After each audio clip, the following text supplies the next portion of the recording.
నారాయణాయ ఇందాక ఓం శ్రీ విష్ణవే నమ. ఈశ్వరుని భక్తులు ఏమనుకోవాలి? ఓం నమ శివాయ. అమ్మవారి భక్తులు అమ్మవారు అయితే ఆ అమ్మవారి పేరు పెట్టుకొని అనుకోవచ్చు. ఓం శ్రీ మాత్రే నమ జనరల్ అనమాట. అది అమ్మవారి జగన్మాత కాబట్టి ఆ మంత్రం.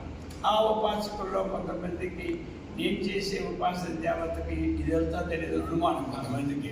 అర్థమైంది. అప్పుడు ఏం చేయాలి? అప్పుడు ఓం శ్రీ లలిత ఉపాసక లలితాదేవి నమ, అలాగే రాజరాజేశ్వరి నమ, అలాగనే వారాహి నమ. ఈ మధ్యన వారాహి దేవత కూడా మనకి ప్రభుత్వంలో వస్తూ ఉన్నది. అందుచేత ఈ ప్రకారముగా అనుకోవాలి. అది ఎవరికి వారు ఒక 10 నిమిషాలు ఒక దగ్గర కూర్చొని చక్కగా అనుకోవాలి. ఇదేనమాట. అనుకుంటే అప్పుడు ఒక శక్తి వస్తూ ఉన్నది, మనస్సుకు ఏకాగ్రత చెందుతూ ఉన్నది, దివ్యశక్తి లోపల ప్రవేశిస్తూ ఉన్నది. ఈ భావన